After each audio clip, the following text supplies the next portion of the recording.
Ya aku hamba. Apabila dia bersuara dengan Nabi SAW, di mana tempat dan masa, dia kenal diri dia umat Muhammad SAW. Manakala dia bersuara dengan guru dia kenal diri dia murid. Manakala bersuara dengan bapa dia, dengan ibu dia kenal diri dia anak. Manakala dia bersuara dengan isteri dia kenal diri dia di suami. Manakala dia bersuara dengan anak dia kenal diri dia di bapa. Manakala dia bersuara dengan makhluk Allah Ta'ala, dia kenal diri dia ni khalifah. Maka semua makhluk kenal dia, melainkan manusia yang jahat dengan jin dengan anak-anak bala tentera Azazil laknatullah. Dan kalaulah kita tak pakai adat sebelum 21 ni, siapa yang jadi masalah pada kita? Iaitu bala tentera Azazil laknatullah. Dialah menjadi penampal di mata kita, di telinga kita, di mulut kita, di tangan kita, di kaki kita, di kemaluan kita, sehingga masuk dalam darah kita, dan dia juga jadi penampal dalam fikiran kita, sehingga jadi keras hati kita ni. Jadilah kita ni puak-puak yang tak mendapat dan yang tak boleh disifatkan, yang tak boleh masuk dalam yang Allah sifatkan golongan siratal ladzina an'amta 'alaihim. Masuklah puak-puak ni puak keras hati, puak yang maghdubi 'alaihim. Kalau untuk nenek Datuk Islam, dia jadi puak-puak maghdubi 'alaihim. Puak yang mengadakan sesuatu yang bukan daripada asal agama. Puak ni dicemplak, ditampal oleh Azazil. Ni nak cerita pasal mengenal diri, tuan nak cerita pasal Azazil dulu satu persatu. Jadi penyakit keras hati. Penyakit suka nak cari gaduh. Penyakit Azazil ni dia nak cari gaduh. Dia nak bertumbuk, dia tak kenal kawan lah. Dia kira nak bertumbuk. Untung tak ada duit rugi pun bertumbuk je. Dia nak kira kocoh. Dia tak ada dah rahmat kat dia. Yang ada kat dia tu hasad semata-mata lah. Sebab dia tak berlindung dengan Allah. Qul a'udzu birabbil falaq min syarri ma khalaq. Penyakit yang ada tu bencana ciptaan dia. Dia cipta dengan mata dia, dengan telinga dia, dengan tangan dia, dengan kaki dia. Sehingga dia pun berkata dengan mulut dia, terbit dia cipta tu dengan logik fikiran dia. Kemudian dia dakwa lah. Dia reka-reka benda yang tidak ada pada asal. Jadi yang telah berlaku banyak dalam perkara untuk kita meneruskan kecenderungan apa yang dibuat oleh Tuhan. Maka oleh kerana itulah, marilah kita semua ni kita ambil balik tapak tu. Jadi kelebihan-kelebihan ni anugerah Allah Subhanahu Wa Taala. Tok Guru dulu pun dia memanglah nak cerita pasal orang dengki ni, orang kianat ni, memang orang tak suka ni memang banyak. Sebab benda ni bukan benda mudah. Jadi kalau benda mudah bagi orang semua dapat, ini adalah benda hikmah. Ud'u ila sabili rabbika bil hikmah. Hikmah ni kalau dia dapat, kata Nabi, himmatul rijal taqla'ul jibal. Maknanya rijal ni orang yang suci hati lidah anggota dia. Dalam ubudiyah dia minta tolong kepada zat yang wajibal wujud, laisa kamitslihi Tuhan bernama Allah. Semastaqamu, dia pegang, dia amalkan. Tatanazzalu alaihimul malaika. Allah turun pada tentera Allah malaikat. Kawal jaga selia dia. Nabi-nabi Rasulullah alaihi wasallam bukan tak membuatnya, tapi Allah utuskan malaikat jaga kawal dia supaya dia tidak melakukan jahat. Dan kita pun ulama-ulama usalihin, aulia-aulia Allah Ta'ala, Allah kata tatanazzalu alaihimul malaika. Allah turun malaikat jaga depan, belakang, kanan, kiri, atas, bawah. Supaya manakala dia tengok sesuatu tu dia nampak Al-Quran. Dia dengar sesuatu tu dia nampak dengar Al-Quran. Manakala dia nak buat sesuatu tu dia lihat pada Al-Quran. Maknanya dia dikapuhkan dengan segala hukum yang dihukumkan oleh Allah Ta'ala dihantar pada hamba mukallaf atas lidah Rasul Nabi Muhammad SAW, tempat terbit segala huruf, segala kalimah, segala ayat dan segala ilmu pengetahuan yang amat banyak. Yang sebab dengan dialah membenarkan segala hadis Nabi sallallahu alaihi wasallam, dan dengan sebab dengan dialah membenarkan segala pekerjaan ulama dan membenarkan segala isi kandungan alam yang menjadi manfaat, yang menjadi rahmat kepada sekalian alam, yang menjadi nikmat kepada orang-orang yang beriman kepada Allah Subhanahu wa taala. Maka mudah-mudahan dengan ini kita rasa, kita kira apa yang kita sampaikan ini walaupun secara tidak teratur, tapi saya percaya kita ni kita buat, ambil tadi praktikal dah kita buat. Macam mana? Lepas solat maghrib kita buat praktikal sampai habis. Lepas tu maghrib ni kita syarah pun syarah yang terbalik. Sebab orang yang merasai ini tak sama dengan orang yang mengetahui. Kerana Islam tu, syarat bagi sah agama tu, tanda bagi agama Islam tu 4 perkara. Yang pertama, dia kena jaga dia putus dengan barang yang diantikat ayat itu. Maknanya dia terima agama ni secara darurat. Iman pun secara darurat, tanpa perlu fikir, tanpa perlu cara. Zahir kita 4 tanda. Pertama, ada tak ada pada kita jaga dia putus dengan barang yang diantikat ayat itu. Semak sidik diri dengan tanya orang lain. Benar tak kuasa kita buat sesuatu bagi Allah?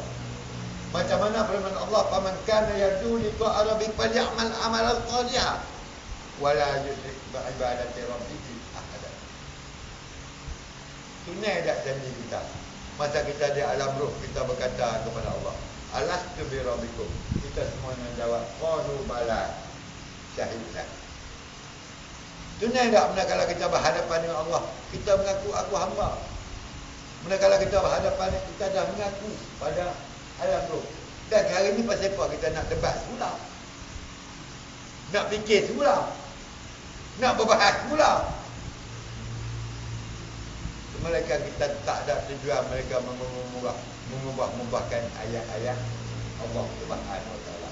Dan yang ketiga, yang keempatnya, yang keempat, tidak melampaui juga perkara haram dan syubhat. Maknanya telah pun perkara yang ditetapkan oleh Allah Ta'ala dengan 2 keadaan. Satu dipanggil hukum wad'i, satu lagi dipanggil hukum taklif. Taklif ada sunnah, ada wajib, ada haram, ada sunnah, ada makruh, ada harus, ada makruh.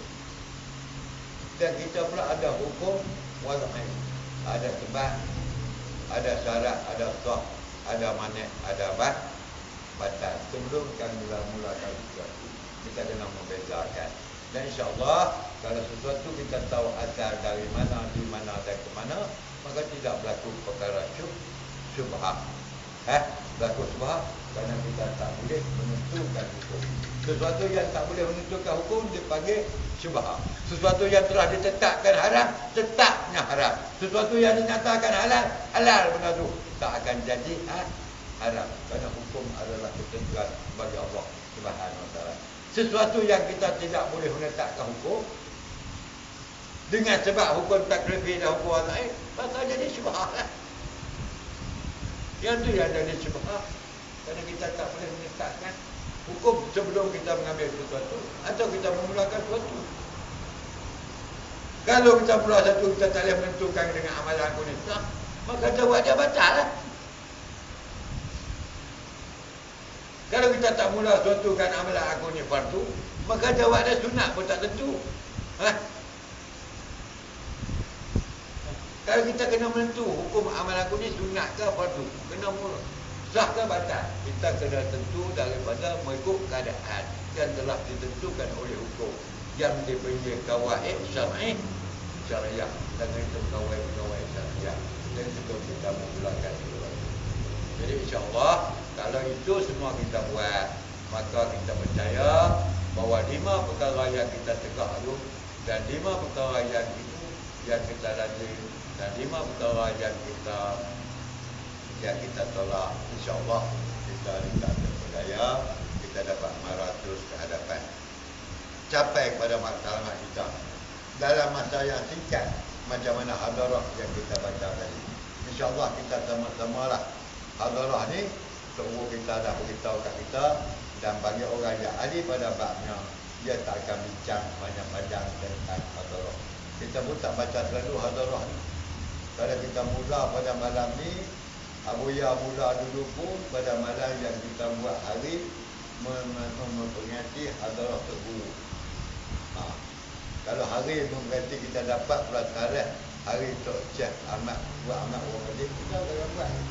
Kalau kita dapat hari Tok Nabi pun, insya-Allah kita akan buat. Tapi hari ni kita maknanya kita domak bersamalah. Kita buat hari Tok Guru ni semua guru kita. Nah, muslimin muslimat, mukminin mukminat. Jadi bersama dalam majlis kita pada hari ini, mudah-mudahan dirahmati oleh Allah Taala. Allahumma salli wa sallim wa barik ala sayyidina Muhammadil awwalin wa salli wa sallim wa barik ala sayyidina Muhammadil akhirin wa salli wa sallim wa barik ala sayyidina Muhammadin as-sadiqil wa'id wa salli wa sallim wa barik ala sayyidina wa salli wa sallim Allahumma salli wa sallim ala nabiyyina Muhammadin sallallahu alaihi wa sallam syurga majlis tajadat wa ala alihi wa sahbihi. Bismillahirrahmanirrahim. Kafi bismillahirrahmanirrahim. Walhamdulillahi ma'afi. Allahu la ilaha illa huwal hayyul qayyum. Ya hayyu ya qayyum. Allahu al-ghaniyyul abadiyyun. Allahu la ilaha illa huwa ya huwa ya man lahu ilahu wa asimil al-islam lamha. Alhamdulillah. La ilaha illallah. Muhammadur Rasulullah. Zalikal wahidul qahar. Allah karim ya karim. Allah karim ya karim la bakil abada. Wa la syarika lahu abada. Wa la syarika lahu abada. Allah bakil ya bakil la zawali ba'dahu. Allah qadim ya qadim ya min qablihi. Allah mutlaqan abada fi kujadan wa kamalu. Allah abad min kulli syai'in azaliyun. Wa la syai'in ilmin la maqdumu billah billah min Allah illa Allah. Allah wa la ilaha Allahumma zidna al-islam iman la jama'a wa la islamina jawala bi salihin. Allahumma zidna al-islam iman la jama'a wa la islamina jawala bi salihin. Allahumma zidna al-islam iman la jama'a wa la islamina jawala bi salihin. Rabbana atina fid dunya hasanah wa fil akhirati hasanah wa qina adzabannar wa qina adzabannar wa qina adzabannar wa arhamna jannata man amrana ali jazatar ya arhamar rahimin. Allahumma inna hadhihi ya Allah wa ilayka ya Allah qad qabbal minna kama tu'amatu min sirina takmilin amr jalali wa rabbi tabaraka Muhammad sallallahu alaihi wasallam wa sallallahu ala sayyidina Muhammad wa ala alihi wasallam walhamdulillahi rabbil alamin wa billahi taufiq hidayah. Wassalamualaikum warahmatullahi wabarakatuh. Sahabat-sahabat yang dirahmati Allah sekalian, saya atas nama Haji Doktor warga Melayu dan juga Masjidil Ham warga Melayu melangkah yang dipertua Abdah. InsyaAllah kita dengan kerjasama Nadira Taqwa pada 23 bulan petang berdaftaran kita mula buat petang, dan 24 bulan tu kita buat sambutan Maulidul Rasul 1437 bertempat di madrasah ini dengan kerjasama Madrasah Nadira Taqwa. Dan kalau bolehnya kita mintalah semua ni sebagai wakil yang untuk menyebarkan berita ni kepada semua bagi kita kumpul. Dan insya-Allah ketika itu rezeki kita ada, kami ada insya-Allah 2 ekor dengan lembu sekor. Jadi kalau ada lagi rezeki nak mari boleh buat mai. Sebab kita buat kenduri kat Nabi banyak kebajikan dia besar. Paling besar sekali.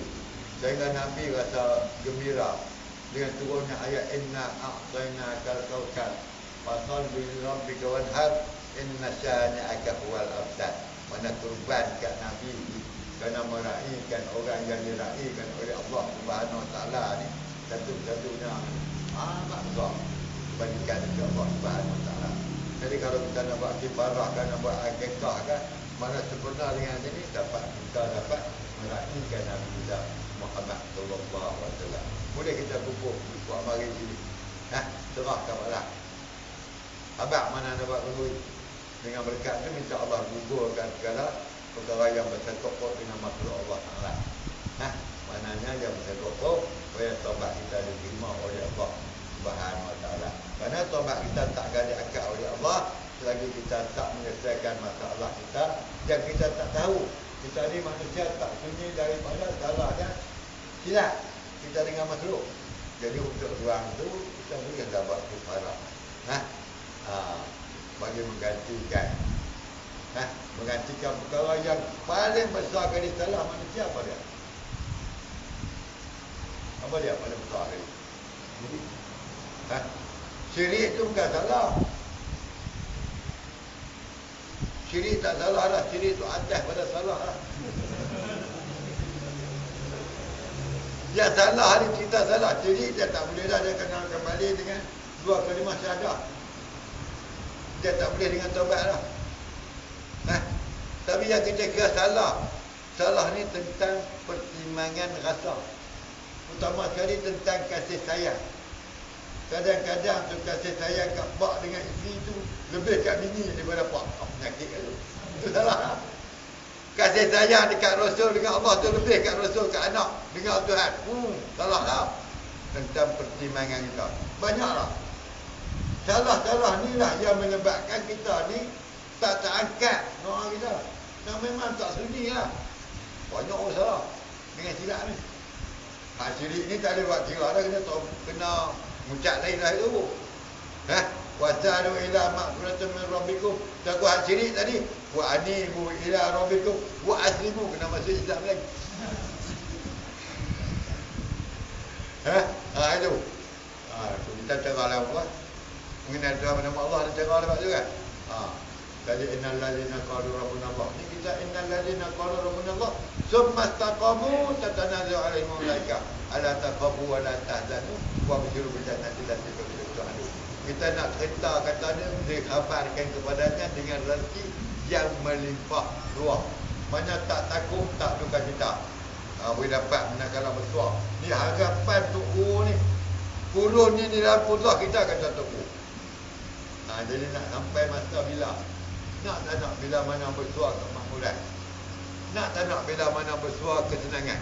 Nak tak nak bila mana bersuah harmoni? Kita nak harmoni dengan segala makhluk. Kita nak jadikan insyaAllah. Walaupun kita ni kerja-kerja, tapi manakala Allah nak angkat kita ni, pokok duduk pun duduk tak ucap pun duduk hati pun tu lah kan. Jadi mudah-mudahan dengan izin Allah SWT apa yang kita ajak ni, insyaAllah kita bagi sambutan kepada Nabi SAW yang semeriah-meriahnya. Bukan nak ramai-ramai apa semua tak kira. Kita ramai lah, tapi nak semeriah-meriahnya kerana kita bersama. Makna bersama dengan Allah SWT. Dan tempat kita ni pula bersama dengan pemimpin agung permulaan orang Melayu. Wali pertama di alam Melayu, Sultan Mulla Pasha. Kita boleh makam pun dekat je. Kita belarak dari sini sampai ke makam Sultan Mulla Pasha, kita ke tempat sana, balik ke sini. Jadi insyaAllah. Dulu sampai lah. Jadi saya tak kerja nak buat sahabat surat-surat apa ni, insyaAllah. Dan ni lepas buat mesyuarat malam ni kan buat mesyuarat, bentuk urus siap pandai-pandai kepala. Boleh? Malam Qiyam Mulai. Qiyam Mulai ni solat hajat lah, 12 rakaat. Bagi dalam set. Lepas tu tupuan hajat tu apa hajat? Kosak tutup. Kosak dia ada tutup. Buat macam-macam. Tak secara ambil kafiat. Tak ada boleh tutup. Ambil kafiat. Kita buat hajat macam-macam. Duduk dalam ni. Habis tamam tu 12 rakaat tu. Dikira lah. Kalau dia mari nak baca nak tidur lah. Tapi dia ubah rakaat. Ubah rakaat ni boleh. Kalau mana lah, kita boleh ubah. Uzlah ni, kita uzlah dengan keadaan orang tak binasa. Bukan uzlah ni duduk seorang diri. Duduk ramai-ramai pun boleh, kita boleh uzlah dengan keadaan orang tak binasa. Sebab tu Nabi-Nabi Rasulullah SAW dan semua orang dia beribadah pada Allah Ta'ala ni, Nabi kata 10 perkara. Yang pertama, taubat. Yang kedua, qana'ah. Yang ketiga, zuhud. Yang keempat, tawakal. Yang kelima, memelihara hukum syarak. Yang keenam, ikut sunnah Nabi. Yang ketujuh, ikhlas. Yang ke-8, uzlah. yang ke-9 uzlah. Maknanya jangka waktu. Satu saja mendahulukan perkara yang wajib, yang sunat menjadi utama pada yang wajib. Jatuh yang ada kita. Hak 9 lagi tu semuanya kena hati. Uzlah ni tak payah kata kita ada masuk tadi, tak payah. Jadi uzlah ni ada 3 peringkat. Uzlah dalam hutan seseorang tu peringkat jabatan ni. Uzlah untuk mengajar di sana sini ni peringkat jabatan ni. Uzlah masa keadaan rusak binasa keadaan dia bunyi. Jadi insyaAllah lepas ni kita ambil cara uzlah yang sebenarnya yang afdal. Maka tak afdal uzlah masa keadaan yang rusak binasa dengan satu uzlah yang paling besar. Jadi kalau kita nak mengajar orang tak mengingatkan kita dah, kita nak pergi habak orang tak mengingat kita dah, ke bawah pula, kita tinggal dah yang tu, uzlah dah tu. Saya apa ingat? Kita nampak macam mana mereka tak mau kat kita bukan. Bukan kita tak mau kat mereka tak mau kat kita nak pasal tak boleh. Uzlah lah kita pun. Bawa pun dah tak ada aja. Terus gagah nak buat pun dia fitnah, dia cecah, dia caci lagi. Nak tinggal. Jadi kita tinggal tak kena kita pecah, tak kena bercara, kita lagi ringan, kita lagi utuh. Lakum dinukum waliyadin.